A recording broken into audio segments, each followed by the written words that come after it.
الله الحمد لله رب العالمين والصلاة والسلام على رسوله الكريم وعلى آله وأصحابه أجمعين إلى يوم الدين. أما بعد إن خير الحديث كتاب الله وخير الهدي هدي محمد صلى الله عليه وسلم وشر الأمور محدثاتها وكل محدثة بدعة وكل بدعة ضلالة وكل ضلالة في النار أو كما قال عليه الصلاة والسلام.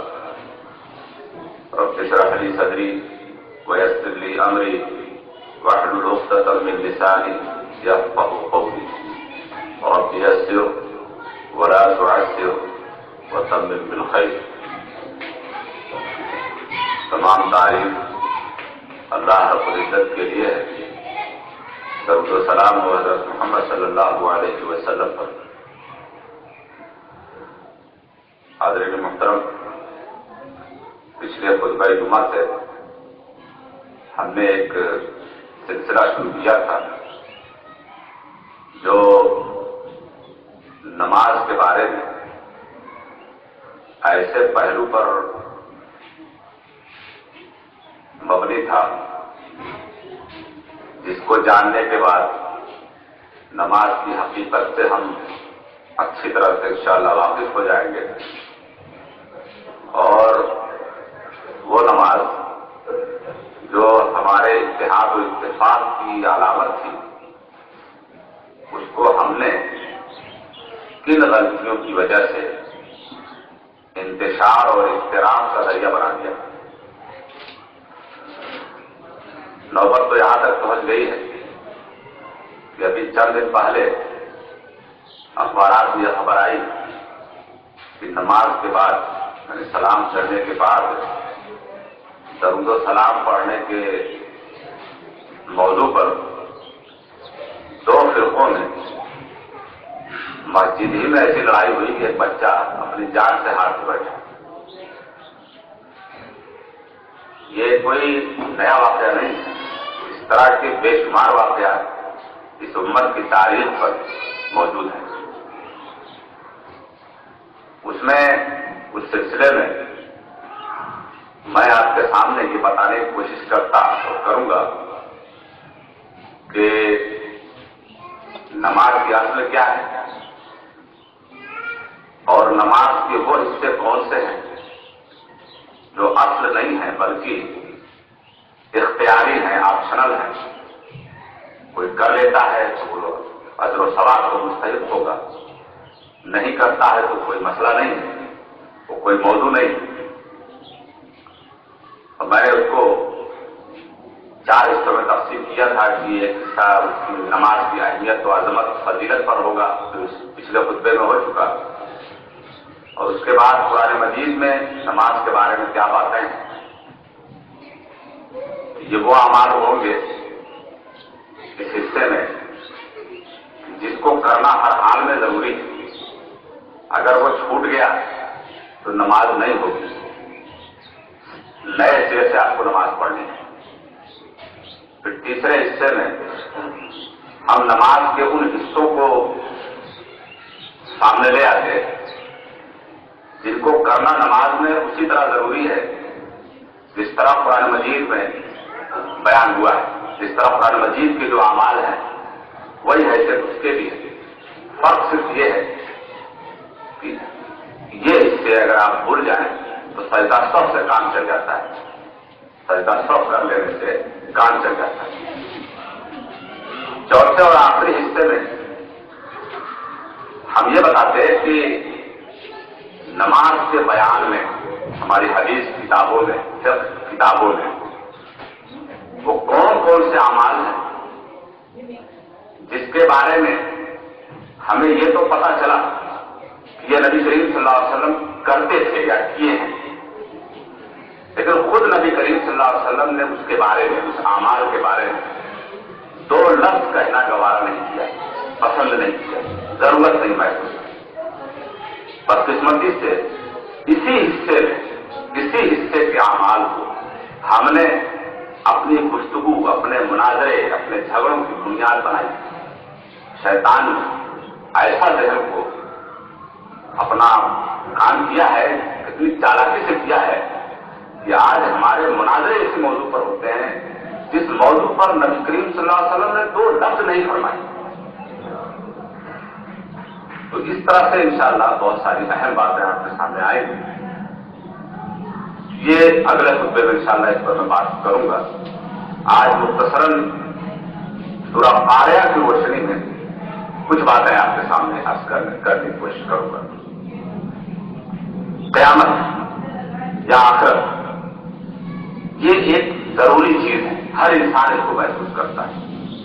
ابھی آپ نے دیکھا اور سنا ہوگا، پڑھا ہوگا کہ ایک والدین عمرے ہو گئے اور ان کی غیر موجودگی میں ان کی 7 سالہ بچی کے ساتھ ظالموں نے جنسی زیادتی کی اور اس کو مار دیا. اس طرح کے ایک نہیں ہزاروں واقعات ہر سال ہوتے ہیں. تو کیا وہ شخص جو ہر لحاظ سے مجبور ہے، کچھ کر نہیں سکتا، کیا اسے انصاف کی تمنا نہیں ہے؟ کیا وہ نہیں چاہتا کہ اس کے ساتھ انصاف ہو، اس کی بے قصور بے گناہ معصوم اولاد کے ساتھ جو کچھ ہوا ہے اس پر انصاف ہو؟ تو ہر مظلوم انصاف چاہتا ہے، لیکن دنیا نہیں دے رہی، حالات نہیں دے رہے انصاف. لیکن انصاف تو چاہیے کیونکہ طلب ہے انصاف کی. اسی لیے آخرت ضروری ہے. یہاں ظالم دندناتے پھر رہے ہیں، کوئی ان کا گریبان پکڑنے والا نہیں ہے. ظلم کرتے کرتے مر جاتے ہیں اور مظلوم آنکھ کرتے کرتے مر جاتا ہے. کیا اسے انصاف نہیں ملنا چاہیے؟ کیا ایک شخص اسی لیے دنیا میں آیا کہ اس کے اوپر ظلم ہو، یا کوئی ایسا کچھ لوگ اس لیے دنیا میں ہے کہ وہ لوگوں پر صرف ظلم کریں؟ انصاف تو چاہیے. تو اسی انصاف کے لیے اللہ تعالیٰ نے قیامت بنائی، آخرت بنائی، اور یہ اسی طرح ضروری ہے اس طرح سے ہمارے لیے ہوا ضروری ہے، ہمارے لیے کھانا پینا ضروری ہے. ہم تو مسلمان گھر میں پیدا ہوئے، ہمارا ایمان اور عقیدہ ہے کہ آخرت ہوگی. لیکن جن لوگ کو یہ بات نہیں سمجھ آتی یا جو نہیں مانتے، انہیں بھی یہ بات بتائی جا سکتی ہے کہ تمہیں پیاس لگتی ہے تو پانی موجود ہوتا ہے. ایسا تو نہیں ہوا کہ پانی کو دیکھ کر کے پیاس کی ایجاد ہوئی ہو. انسان نے پیاس محسوس کی، پانی اس کو ملا. بھوک محسوس کرتا ہے، کھانا اس کو ملتا ہے. انسان نے جو محسوس کیا وہ اس کے لیے موجود ہے. وہی انسان جب انصاف کا تقاضا رکھتا ہے، انصاف چاہتا ہے، تو انصاف کا دن ہونا چاہیے، اور ہے. وہ ہے آخرت، وہ ہے قیامت. قیامت کیونکہ ایسے وقت ہونی ہے کہ انسان اس کو قبل از وقت محسوس نہیں کر سکتا. جس وقت وہ اس کو محسوس کرے گا یا دیکھے گا وہ کسی کو بیان نہیں کر سکتا. اس لیے یہ ضروری ہوا کہ پہلے اس کو کچھ بتا دیا جائے.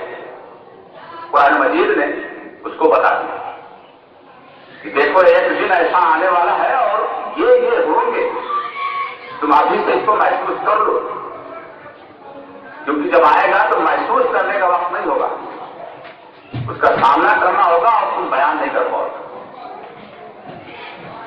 تو اس کی ہولناکی کے بارے میں قرآن مجید میں بہت ساری آیتیں موجود ہیں. اس میں سے ایک چھوٹی سی سورہ ہے سورۃ القاریہ، اس میں بھی کچھ باتیں بیان ہیں. فرمایا جا رہا ہے کہ القاریہ ما القاریہ،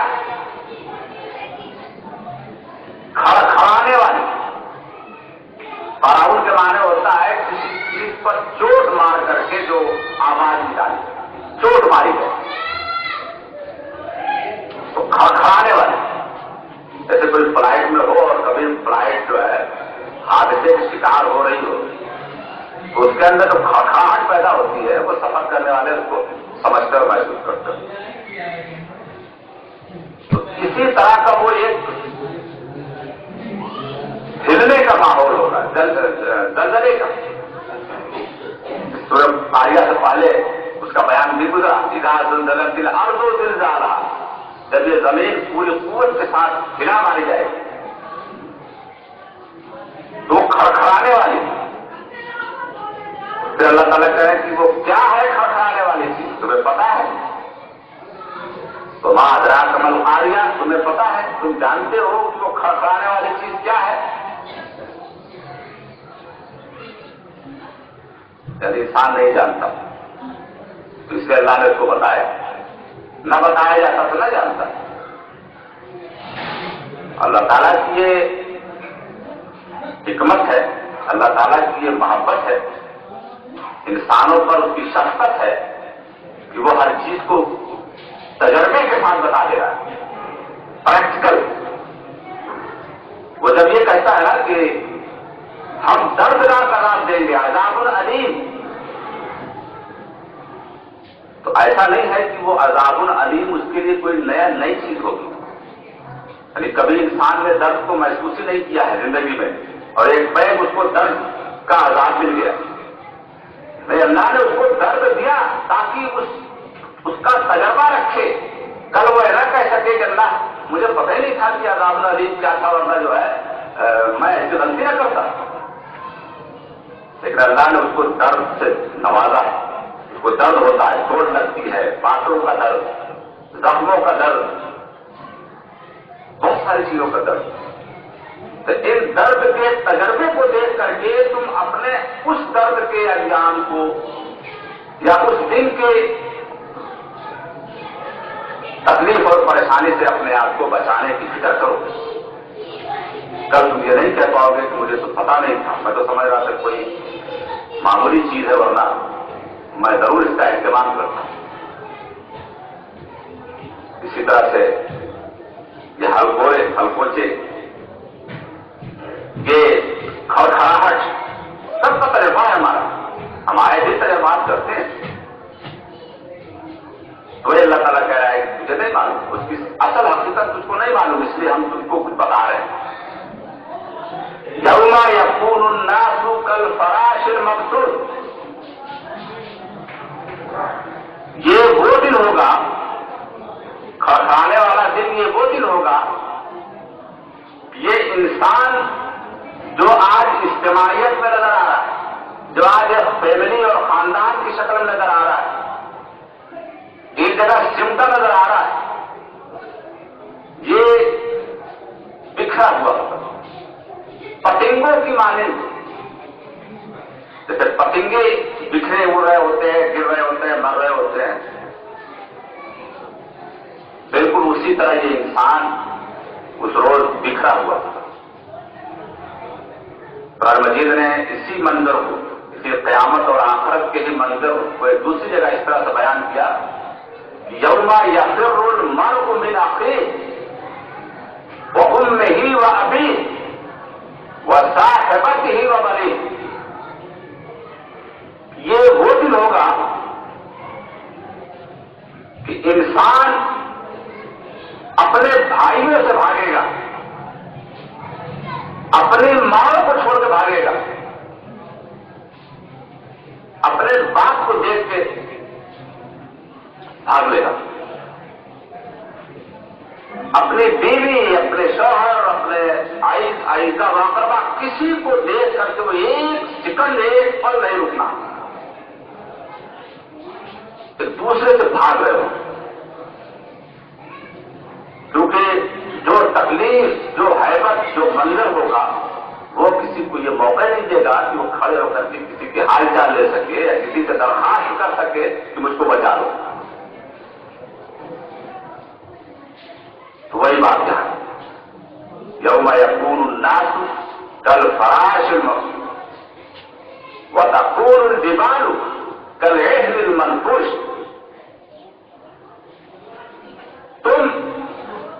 نہیں سمجھ پا رہے ہو بات کو تو ذرا اور دیکھو، یہ پہاڑ جو تم جمے ہوئے دیکھ رہے ہو،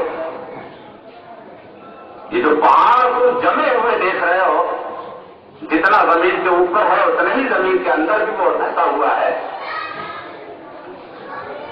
یہ پہاڑ بھی اس روز جیسے دھلی ہوئی روئیاں ہوتی ہیں، روئی کی دھلائی ہوتی ہے جو اس کے گرد اڑتے ہیں، اسی طرح سے یہ جمع ہوا ٹھوس پہاڑ گرد کی طرف ہوئے. یہ ہے اس آخرت کا نقشہ. بہت ساری باتیں ہیں قرآن بیان میں، یہاں ایک پورا ایک کہہ کر. اب اس کے بعد کیا؟ یہ ساری حیبت تو ہوگی، اس سے تو گزرنا سب کو ہے. ہر انسان کو، چاہے وہ نبی ہو چاہے وہ عام آدمی ہو، سب کو یہ دیکھنا ہے. لیکن اس دیکھنے کے بعد پھر کچھ کیٹیگری بنے گی، فیصلہ ہوگا، کچھ اس کا کوئی نتیجہ ہوگا کہ بھائی یہ ہلا ڈلا کیوں. تو یہ سب کچھ کر لینے کے بعد انسان زندہ انسان مرے گا، پھر اس کے بعد سب زندہ ہوں، جو سب زندہ ہوں ان کو مرنا ہے. پہلے سور کی پھونک پر یہ ساری سارا طوفان مچے گا، اور پھر سور ہی کی پھونکنے پر پھر سارے لوگ زندہ ہو کر کے میدان محشر یعنی اکٹھا ہونے کی جگہ، حشر کے معنی اکٹھا ہونا. میدان محشر یعنی اللہ تعالیٰ جو میدان تجویز کریں گے، جو جگہ بنائیں گے لوگوں کے رہنے کے لیے، اس کی طرف بھاگے گئے. پھر کہا گیا کہ فَأَمَّا مَنْ ثَقُلَتْ مَوَازِينُهُ فَهُوَ فِي عِيشَةٍ رَاضِيَةٍ.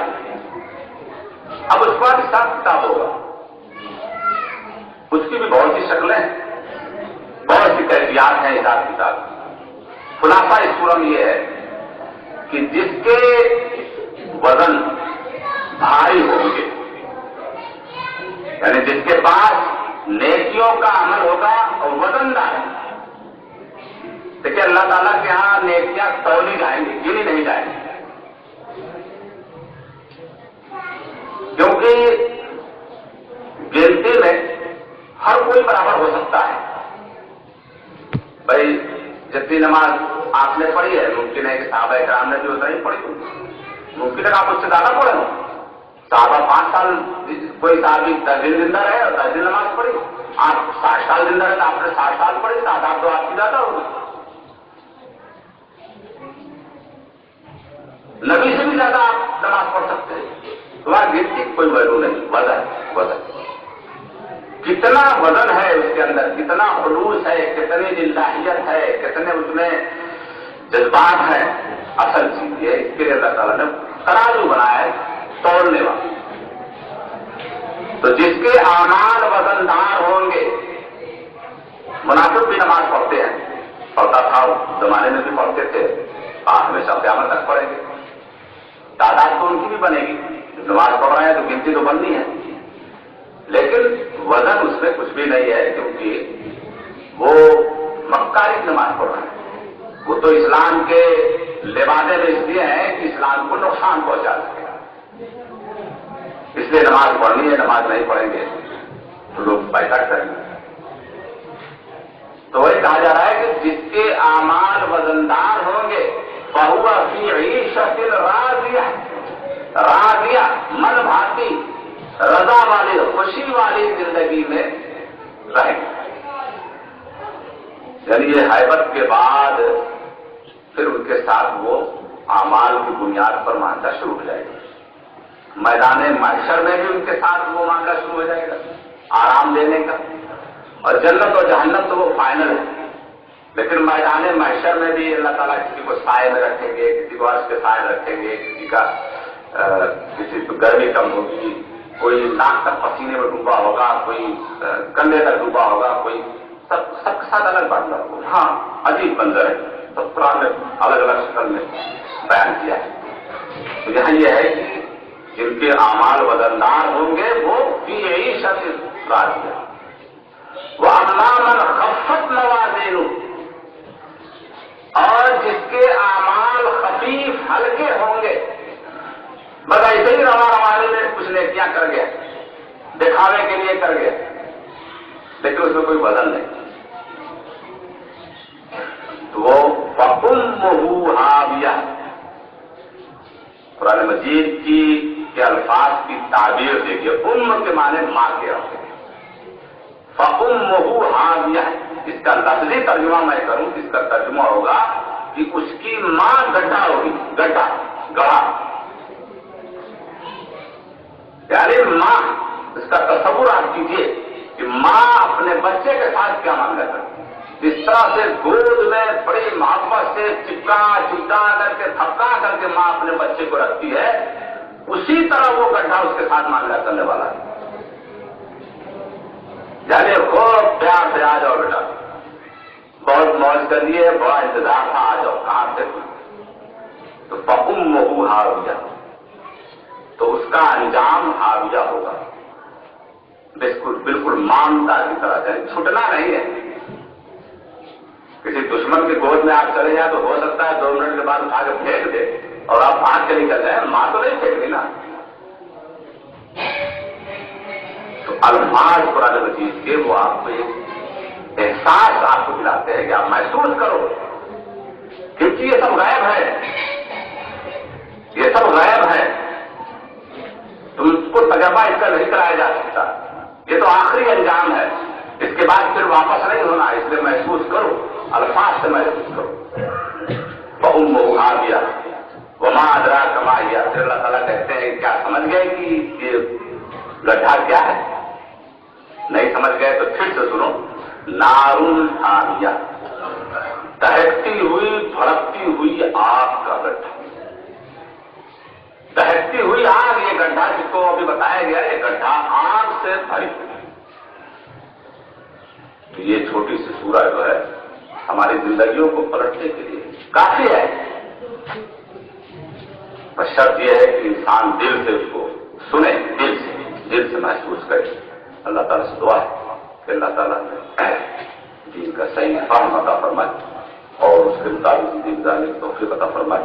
وآخر دعوانا الحمدللہ رب العالمین، سبحان ربک رب العزة عما یصفون وسلام علی المرسلین والحمدللہ رب العالمین۔